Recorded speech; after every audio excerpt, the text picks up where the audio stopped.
everyone, welcome to Heart and Hand, the Rangers podcast, the podcast they tried to cancel. My name's David Edgar, I'm your host as ever, and I'm delighted to say this week I'm joined by one of my very favourite guests and favourite people of all. It's Mr. Martyn Ramsey. Good evening, sir, how are we? Evening, David, very well. Public holiday up here in the city, and flattery like that will get you everywhere, as you know. I'm very handsy, but I think you're safe through the medium of Skype. But it was a very pleasant holiday weekend for the Bears. Didn't necessarily feel that way between 3 and 5 on Saturday afternoon. The unusual kickoff time for Rangers. It's probably one of our rarest kickoff times these days. But we headed up to Dundee, but it turned out to be a pretty good weekend overall. I suspect it won't be the last.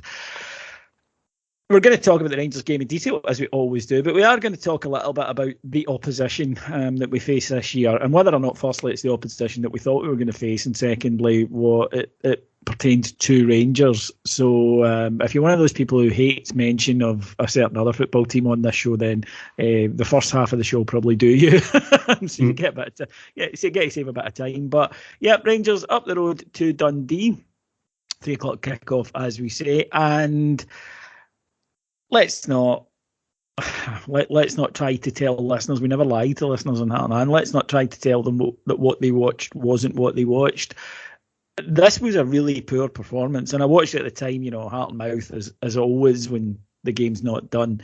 And then I go back the next day, calm down a bit, and I watch it to try and see if, in fact, that was correct or if we were a bit more comfortable than I thought. And I can't say that watching it back, Martyn, convinced me that they were better than I thought they were. It was an awful lot of self-inflicted errors, or all errors, but unpressurized errors. The passing was just that 2 degrees off, and it put us in trouble. We were in more danger when one of our defenders had the ball than when Dundee had the ball. And Dundee pressed us, got in our faces. I think it's fair to say that did knock us out of our rhythm. Tired in the last 20, and that's when Rangers did assert control and actually saw the game out fairly comfortably, in all honesty, although, as I say, it didn't feel like that at the time. But in terms of winning ugly, it was really ugly. Yeah, I think that's probably fair. I think it's yet another 90 minutes that feels very much in keeping with the start to our season. A lot of it was just turgid, not dramatic, just this kind of middling, stirring porridge type of tempo. We just can't really get going. Some of it, as you say, is just heart in the mouth, unforced errors, real vulnerabilities to some simple footballing ideas and execution, like McDermott Park was. And these conversations last year, clearly this defensive record last year was on paper incredible. I thought we were more susceptible to danger than that showed, and I think that's coming through now. Obviously some other factors that we can talk about if you want this year, but we get punished in Europe last year, we get punished in Europe already this year, and starting to at times at home, although obviously not on Saturday, so yet again we kind of get away with that. But at the other end of the spectrum, you have this poor performance, as you mentioned, but with a goal that was sublime. And the way that Tav's goal at McDermott Park was impressive in a whole different way. That was a fantastic bit of football. Quick, intelligent, slick, just knowing where each other was. That rhythm that we saw so often last season was super. John Lundstrom as a one-off performance was the kind of thing that you would nod your head and go, right, this is something pretty good. Right, we got him, yeah. So it's this curate's egg thing. The range of what we can do well and what we do badly is getting really, really wide in a lot of these games so far this season. And I know you want to talk about the kind of general competition we might face in the general kind of picture of the league. It could lead to quite a weird season if this is the pattern. It's not just a bit of rustiness, a post summer that wasn't ideal, and it's maybe been geared towards something a lot later on. Who knows? But I just thought Saturday was in keeping with pretty much everything I've seen so far. I felt that there were good signs in the previous two matches. Even though it was a draw against Motherwell, I thought Rangers were dominant for an hour and really should have had the game put to bed. It was a profligate finish that cost us that one.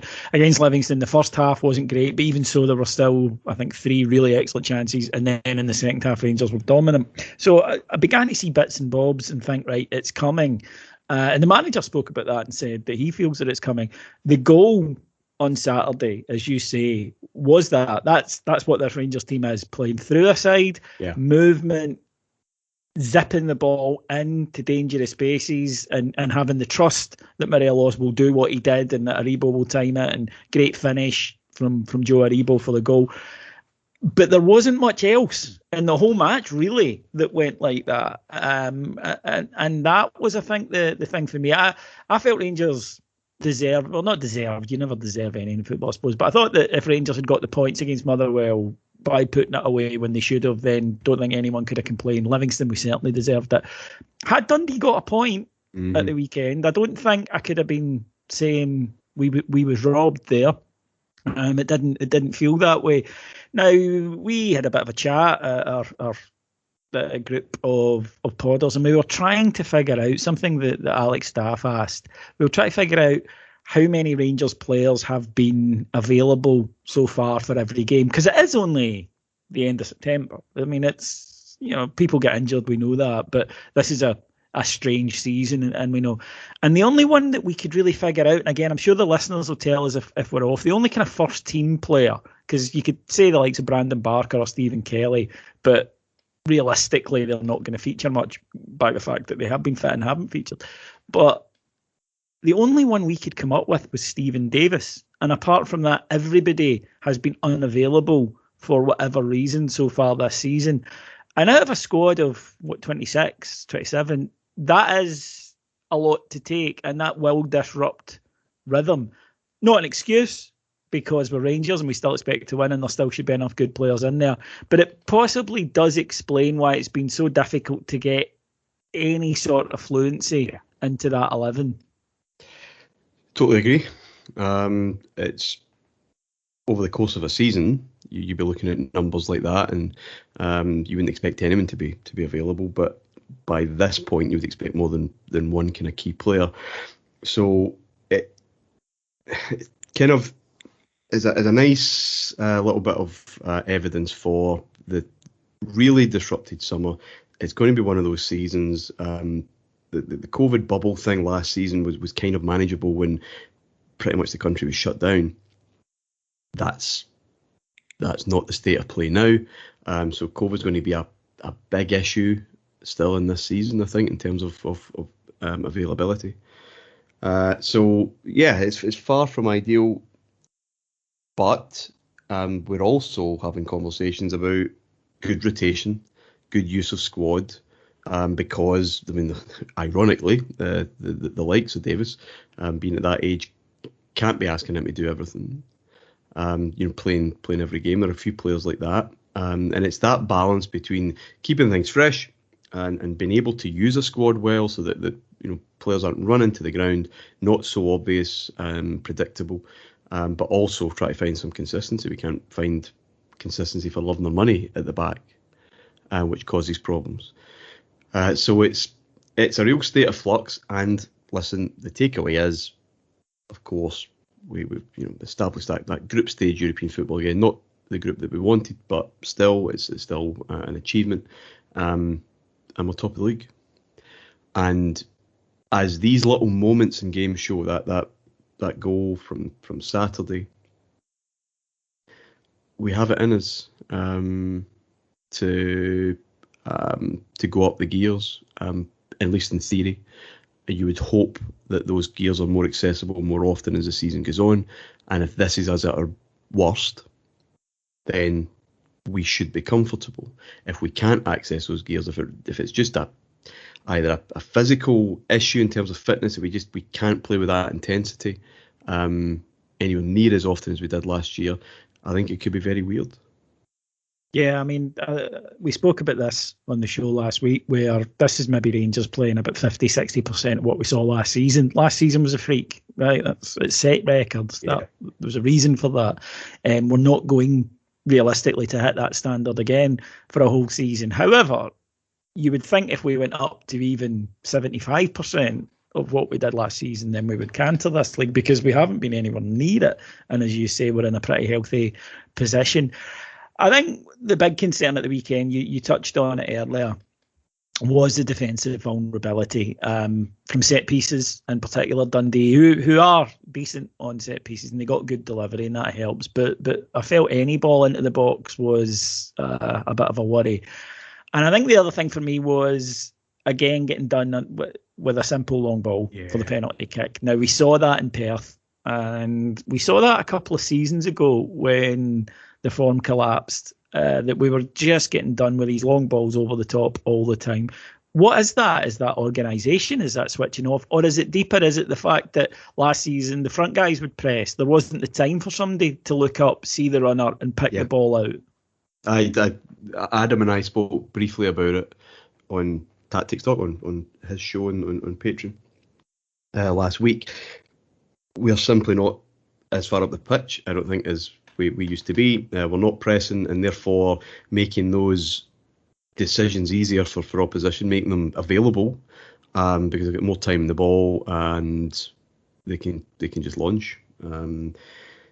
Whereas we were just snapping at heels and just far more industrious, far more energy. Opponents just weren't getting any time to launch anything. And you go back to organisation, a lot of chopping and changing amongst the five, if you include the goalkeeper. But then, David, it's elementary stuff. Yeah, I mean, it is. You shouldn't be getting done regularly. I mean, occasionally somebody's going to play a worldie. We get that, but these are just simple percentage long balls played over the top, which Connor Goldson made, who was just had an awful day decision making. The first half of the header back where he hasn't checked, I think kind of summed up his day, and we got away with that. Second half, he lets the ball bounce, which again, yes, that is my dad. You can hear in the background shouting, "You never let the ball bounce," but it's true. You don't. You go and deal with it. He didn't. He then got in a ankle, and then was done for the penalty kick, and we could have been punished. Now, I do want to touch on this because it's a penalty. A few Rangers fans I know have said, well, it was a dive. It was both. It was a foul and a dive. He makes sure the ref spots it, but I thought it was a penalty. I'd want it at the other end. Didn't have many complaints. But it's then this need that the media have in Scotland, whether it's just a desperate desire to get, well, if we get this as a talking point, that's 3 days of coverage. And again, that goes back to this reductive thing that we've spoken about the press coverage, where they're not doing it because there's an inherent value in it. They're doing it to do it. And that's why it becomes worthless, because there is no justification for it. Nobody's interested in it. It's just crap to fill papers. It's not a red card. Never in a million years. And for the Dundee manager to say it, fair enough, that's sour grapes, clearly. You understand that. But for him to pick up a red card for it was bloody stupid. But it's quite clearly an attempt to play the ball. He comes out with his feet, trying to tackle, doesn't get the ball, gets the man. Had he came out and McMullen has gone round him and he grabs his leg, which is just a very deliberate, cynical, you're not running on, that's a red card. But he came out, tackled, didn't get the ball, it's a penalty and it's a yellow card. And the idea that it was anything more than that is just blatantly not knowing the rules. That's it. And listen, things change. That's not how it used to be. And it's excusable for your punters in the stands, those watching illegally or legally at home or in pubs or whatever, shouting for the double jeopardy thing. Because once upon a time, it's the same with Last Man. No such thing as Last Man, but people still shout. You see it all the time. It's not a thing anymore. But for professional football managers, and don't care if it's sour grapes or not, the sour grapes are complaining about a slight interpretational issue that didn't go for you, but there were 99 other things that went wrong, and to cling on to that is clearly ridiculous. Just to not know the laws of the game. If you're a manager, if you're a football writer in inverted commas, and if you're a pundit, that's where there's no excuse. You're effectively still the guy in the pub, the old guy, who doesn't think there should be any more than 3 subs, or doesn't even know that there's any more than 3 subs these days, or whatever. It's some of it will be genuine ignorance, but some of it surely isn't, and it's just deliberate to, stoke up the circus again. They can't not know that, because they were very. Yeah, exactly. That's the thing, and again, I go back to when the media complain about how they're perceived in this country. It's because of stuff like this. It's because of what you do has no value. Your job. And I know it's only sports reporting. It's not, they're not out there covering important news stories. I get it. It is only football in inverted commas. But your job as a reporter is not to stoke up misinformation. It's actually to say, oh, you might have thought this was a penalty, but here's why it isn't. That's your job. Yeah. Your job is to provide that clarity and educate, or it should be, or it used to be. But yeah, I don't think we get that anymore. But Jason Cummings stepped up. I like Jason Cummings, right? I as a former daft boy myself, I have sympathy, and I hope he does well in his life, but not when he's hitting a penalty against Rangers, to be fair. And John McLaughlin, good save, did the right thing, which keepers should do when they pick a side, which is keep your legs up, just in case. He did. Got a wee bit of luck with a punch. He kind of mispunched it, but it just dropped kind of in his arms. He'd earned that, I think. I think he'd earned that. He had a pretty faultless game. Look, it feels almost sacrilegious to say this, Martyn, but he's starting a lot of games at the moment. Are we witnessing a very subtle beginning of a transition for whatever reason? I think we might be. There were a few murmurs in the Malmo game, wasn't there? He looked a wee bit slow there. McGregor, I mean. He still gives fans confidence. And it's following Sinatra, isn't it? It's tricky because McLaughlin's done very little to strike fear into a travelling support. He's been a very solid number 2. McGregor's nearly my age. You know what I mean? It can happen fast, even for keepers. And we know what things are like, we don't know what things are like day by day. And we'll put it this way: I just don't think they're going to have the same amount of appearances as they both had last year. I wouldn't have thought. I'm not saying it's the absolute handover, but I think they'll share it out. Now, for the traditionalists and for the fans who project their own anxiety everywhere, that causes a bit of concern, because we've all been a wee bit on edge about this lack of cohesion and stability with that back 5. So does he have to make a choice? Is this his choice? I mean, quite possibly. I mean, these are, away games in Scotland are tough. Won't make the difference. Also, under it didn't quite pan out that way, unfortunately, on Saturday. But under normal circumstances, you're thinking this is a game where you need a goalkeeper who might only have one thing to do, which is Al McGregor's 40. It's what you need to be a great Rangers goalkeeper, is the fact that you might have nothing to do all game except one brilliant save is required, and you pull it off. And Al McGregor is an absolute undisputed master of that. So it is interesting. You're absolutely right that he went for McLaughlin again. It might be fitness, but certainly when Alan McGregor's been interviewed this season, he's not given the impression that it's because he feels he's injured. I mean, my recollections of last year, I know McGregor had an issue last year. That's why McLaughlin, or one of the reasons why he came in, because of the very start of the season. But McLaughlin kept the gloves until Easter Road, really. Yeah. And in October, so similar kind of stage of the season, McLaughlin was was featuring quite a bit.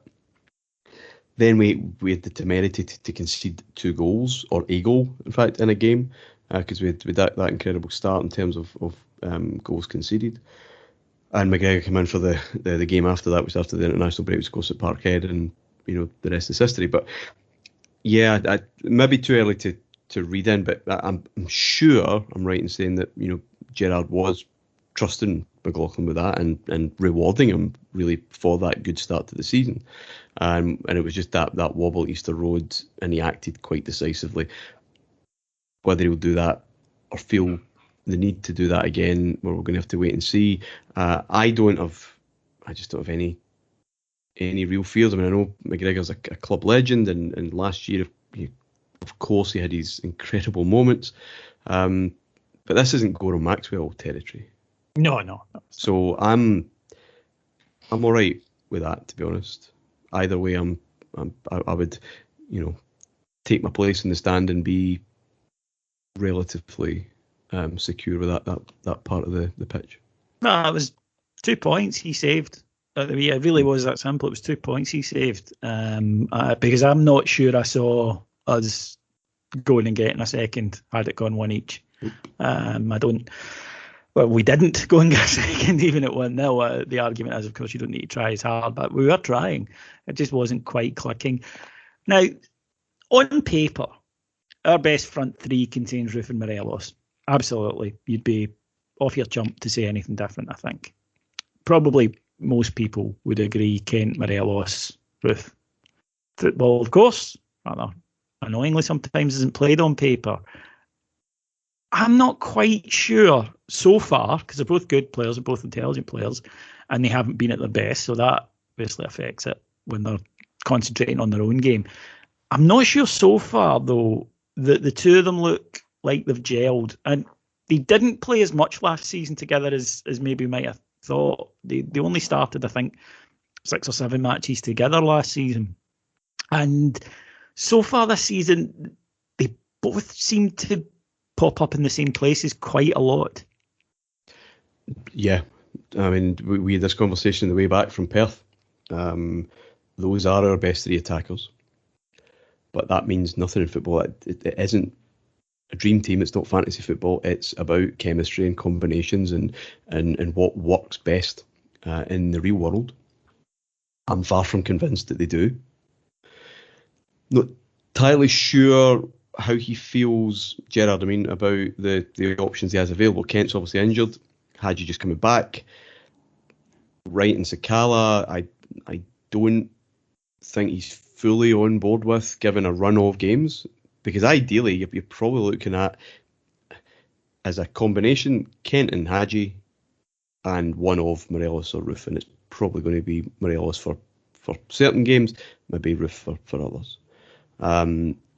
And he's not been in that position to, I don't think, we go back to your original point a few minutes ago, David, about availability. I don't know if Kent and Hadji have been that available, and both at the same time. So he probably feels he has to do that, but I'm not convinced that it's not about a shoehorning. There was a moment in Perth where they literally stood on each other. So a lot of the same thinking, a lot of the same kind of runs. I think they're very different players, just physically, in terms of game intelligence. But they do drift. They do drift into the same kind of positions too often, not all the time, of course. And it's but that's football management. It is not about where are my 11 best players, 4 of those, 3 of those, 3 of those, or whatever, and just plomping their names in and away we go. Do we have a similar issue with Davis and Lundstrom, that both can play that number 6 quite nicely indeed? Davis clearly has a lot of credit in the bank there. Lundstrom starting to look more the real deal there, but can they play together? Well, my thought when I saw us go for Lundstrom is he was bought as obviously an important cog and option, but long term, he's Davis's replacement. That was my thought, because I think we all felt, even in the summer, how long can Stephen Davis maintain this level of performance? He was astonishingly good last year, but history tells us that players don't tend to keep improving once they hit their mid to late 30s. So that's football management right there. It's not about where are my best players and just selecting them. So it'll be an interesting one. Two plugs in the same show. I can't believe this, but Adam's looking at that this week on his tactics show. That front three and the options we have and what works and what doesn't, why and why not. I would clearly the two of them are great players for us. I think Ruth's probably the technically best player we have. Of course, he has his issues, which means we never really see that to its full potential at times. And Morelos is Morelos. I mean, he will pop up with something special quite often. Like Saturday, quality intervention for the goal. What a ball.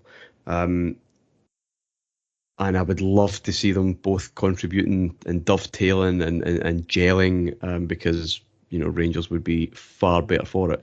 I just haven't seen it yet, and I remain to be convinced. And it will be interesting if we ever have all those players available, what the manager will do. But this is Rangers, and that means that question will never. It's always theoretical. It's kind of Schrodinger's selection, and we never have our players all available at one time, and therefore we just making or mend and make do. So, we seem to just be kind of bumbling on, but I think that's symptomatic again of this start. It really is just coping, managing, getting through, getting the job up the road, but at some point, and I think very soon, because I think we have quite a big month or so coming up. Home games, yes, but I think there are challenges there, and we're going to have to start finding that higher gear a lot more consistently, or again, I think we could get drawn into a very weird season. Perfect segue to what I wanted to discuss. And that, yeah, I did. I was very impressed with that. You can tell you've done this before. I did want to discuss it because Sunday afternoon comes. We, of course, as Old Firm fans, your team's won. You look and see how the opposition do, and they make a mess of it again. And my initial thought was Tommy Burns Celtic, because that's exactly what they would do. We would drop 2 points last week. They would just immediately hand the advantage back. And what that did, and then we would do it for the last couple of years, Gerrard's first couple of years with Celtic, that any time they offered us a wee kind of shaft of light, we would immediately go and walk off the window. And I think that has two sides to it.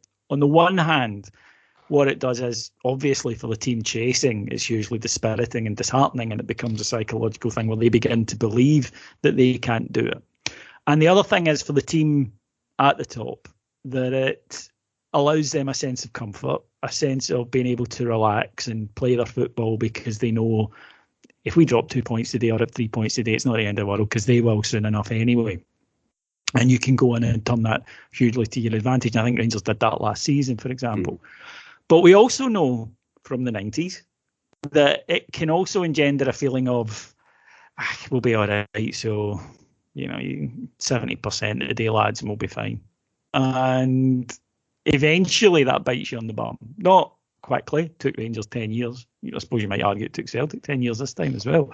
But you need to balance. I want the team to be relaxed and confident and secure in the knowledge that if they go out and play their football, they don't need to be desperate, that just do what they're good at and they're going to go and win the title. That, I think, is a really healthy mentality for a side to have. But you do need to stop it. It's a thin line from lapsing into getting by's enough.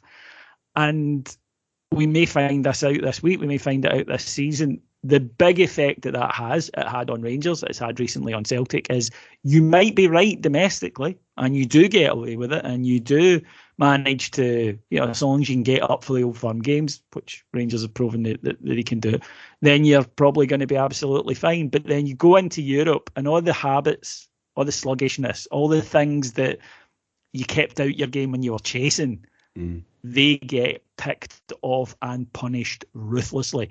And of course, any Rangers fan that lived through our 9 in a row knows exactly what I'm talking about, where this team could go out. They could go in the piss, that team, on the Friday night and get a result by hook or by crook on Saturday at the weekend. But they went into the European stage and were absolutely ruthlessly exposed for any slackness whatsoever. And it's too early to tell, obviously. We have made the case for, there are not excuses, but there are reasons for Rangers not hitting top form as of yet. But the mentality thing, I think, is a question. Only the players can answer it, and only results will tell us, and performances will tell us how it's been answered. But it is in the back of my mind a wee bit, Martyn, that I think you'll need to go some this year, Rangers, to not win the title. I really do. But equally, we've always had higher aspirations at Rangers. This management team has certainly had higher aspirations at Rangers. And I don't want them to be developing habits that, once they're in, are very difficult to shift. Yeah, I would agree with that. I mean, it's been in the back of my mind since the start of the season. I mean, we had this conversation pre-Livingston. I asked the manager immediately after the game in Livingston just about is the biggest challenge an internal drive one?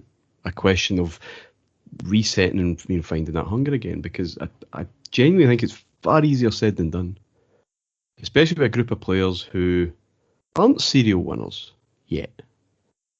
And for a lot of them, their first title, their first win in football was immensely emotional. And it can be quite satisfying, I imagine. Too satisfying, possibly. They just can't rediscover that desperate hunger that they showed all last season. So there's a bit of that, which is normal.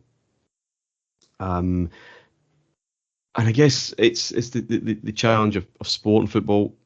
League football's all relative. You still win a title if you're just the least worst of anyone else. It is relative to everybody else that's in the league. We have seen Rangers win titles that way. Sleepwalk to titles. Now, I don't quite think a lot of 93-94 comparisons chucked around this season already. But that was a Rangers team that had won 5 in the spin, 6 and 7 years. Had been a ball hair away from a Champions League final. Well, you're never going to get a perfect dead on one. But you know what I mean? I don't think it's a Rangers team that should be resting on its laurels yet. Yeah, just a wee bit relaxed. And don't forget that Rangers by that point in 93 had really crushed the rest of Scottish football. So games were won before a ball was kicked. The gap was massive. I don't think we're quite there yet, but it's human nature. We see it in sport. You adjust to being just as good as you need to be at times. Whereas last season, I'm not sure that was necessarily the case. It was insatiable and it was relentless. Funnily enough, it's clearly we're not seeing many signs of that. But I think coming up this stretch of games here. Hibs, Hearts, Aberdeen at home, with Celtic going away, and away record is just abominable. If something can click, then yes, we've got a difficult December where this is kind of turned around, but you could be going into December with a cushion, with just it's at arm's length kind of thing. I think that's a different way to play football, and it's a different way to treat these games. I'll openly say this: I think Rangers can win the league this October and November. I really do. I think that you talked about it a lot last year, scoreboard pressure, because I think Rangers, I mean, don't get me wrong, we'll start if we were to collapse in December and not kick our arse till the end of the season, but you know what I mean. I think that we can put up such a challenge that the only other team who've got the legs to go the season won't be able to come, psychologically will be broken. No, absolutely not. And it means you go into that December thing, which is brutal. With just a completely different mindset. If that those next 5-6 weeks goes the way it possibly could.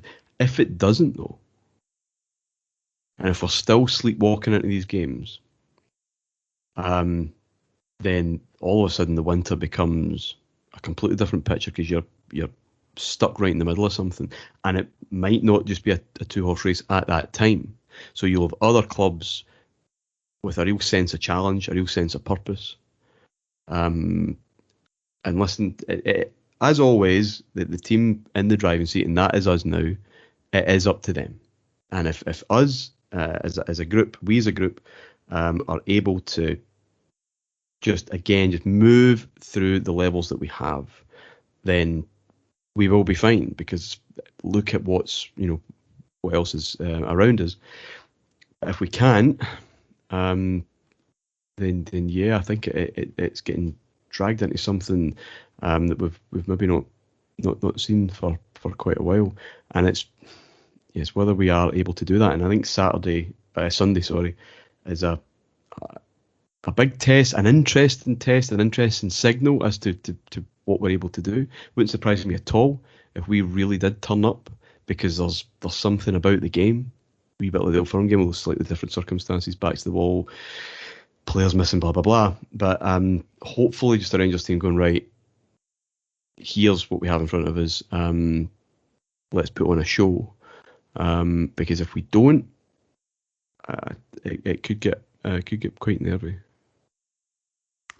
Yeah, I mean, I think initially the challenge, the likes of Hibs, Hearts, but every year I feel, or at least every couple of years, a side, a reasonably big Scottish side makes a start like this, be it Hibs, Hearts, Aberdeen, whatever, and people speak about it, and I just don't believe it. I never do, and I won't believe it until I see it happen, and I haven't seen it happen since 1985.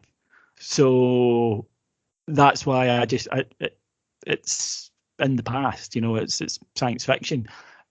Somebody not called Rangers or Celtic winning the Scottish League title. So I don't believe it. That's not to say that right now it doesn't mean it's a difficult game, but there's two reasons behind it. There's two reasons behind it. One is squad, and the other one is I don't think they believe it. I think the ambition of a Hibs or a Hearts is to pip Celtic to second. I think if you spoke to them, that's what they would tell you, that we think we've got an outside chance of maybe pinching a Champions League qualification spot. That is it. I just don't believe Scottish football, and I don't see it changing until something different happens. No, I wouldn't disagree with that, and that's not really what I'm saying. I just mean they could be a lot more relevant than they usually are, and the kingmakers can be a kind of genuine phrase again. As the season goes on, you're absolutely right. By September, October, there is always someone that's had a good start to the season. You're like, oh well, that could be a wee tricky game at this moment. But I'm just thinking about our levels. Scraping past against St Johnstone, scraping past against Dundee, failing to put Motherwell away at home. Obviously, the defeat at Tannadice, that was a bit of a freak goal, but again, the performance was garbage. So again, it is about us. But there are reasons to be a little concerned, judging what we've seen. This can't go on forever. Games like McDermott Park and Dens. Us picking up 3 points and being as bad as that. Giving opportunities away as often and as good as that. That can't continue. So as we sat and we had a perfectly pleasant weekend in the end, I say, well, sign of champions. And it is a sign of a strong team to manage to do that. But if that's the pattern, those results will change, because that can't continue. So I would agree with you in terms of what's coming up. October, November will tell us an awful lot. Yeah, and I think the reason for this is the fact that I think what a lot of people predicted, not just Rangers fans, even some Celtic fans, and then understandably Celtic supporters and the media, kind of deluded themselves after a couple of victories by Celtic, a couple of, as Martyn would say, taking the bins out against absolute dross. Maybe not dross, but when they're down to 10 men for 70 minutes, then yeah, you'd expect. And I think that the problems that anybody from outside Scottish football who was looking at it would identify with Celtic are very much coming to the fore. That they play this style of football that they don't really have the players for. You cannot play a very physical, really quick, high-tempo game when your midfield is Turnbull, McCarthy and Brogic. There's not an athlete among them, and that teams, are far too open. And it's strong Warburton vibes for me, Martyn, that they had those good couple of results, and you think, wow, when everything was clicking and their key players were in form, and then the other teams in the league have a look and go, right, this is how they play, sort out a way to play against it, and ask the question of, can you come and beat us when we're at our most kind of stubborn? and they can't. And 1 point worse off than Kashinya was at this time is something that's getting thrown up a lot. And look, I'm not saying that Postecoglou might not get it right in a couple of seasons. He might, but he's not getting it right this season, and not with that squad. Against that, though, as I mentioned, my worry is that Rangers take a wee bit too much comfort in that. It's all right for us to do that, by the way, folks. We're fans. We're allowed. We're allowed to do that. We are right, but there is absolutely no way Rangers should not win this title this year. I'm sorry, there just is not the level of opposition. Rangers have a title-winning squad. It kept together. It did add to it, and we can all say about, we should have added this, that, or the other, but it did add to it. The management team is in place. There's 40 million quid on the line here. This is the most, the prize money indirectly for this title is more than any other in Scottish football. It's a game changer for us financially for the next 5 to 10 years. It simply has to be done. And the players are better than they're showing. And it's surely more fun when they're playing at their best and going out and winning 4-5-0 anyway. But we'll see. That's all to come in the next few weeks. I would still far rather be sat in our position than anyone else's. Let me tell you that right now, because as I mentioned last week, I think that a side who have shown form consistently in the past, which Rangers did last season, who aren't playing well, then I think you're allowed to believe they will play well again. Whereas a side that have never shown that, then you're kind of doing it based on faith, based on hope, not based on evidence. And I don't think we are doing that. Mm. We travelled to Prague on Thursday night to what I suspect were a rather strange game. Sparta Prague have a stadium closure due to, checks notes, racist chanting. However, UEFA have allowed a kind of strange halfway house where groups of kids will be allowed in with them. So it'll be one of those strange, kind of high-pitched atmospheres that you get when that happens. Rangers started off the Europa League. Now, Rangers haven't played well in Europe at all this season. We were not good against Malmo either leg. We were really bad against Alashkert in both matches, I thought. A very poor side, Alashkert, thankfully. Got the job done just about. Lyon, we were okay, but there was a gap and you could see it. And I don't think Lyon were fully extended in the way that teams of that stature have been coming to Ibrox recently. This is a new thing for this squad, Martyn. They've always started the group stage well, even to each in Villarreal that time a couple of years ago. This is the first time that they've been on the catch-up. Yeah, very interesting situation. New dynamic to a situation that generally is becoming familiar, being in the group stages of the Europa League. Of course, we talked around Lyon that we were all right, but they did have levels above us.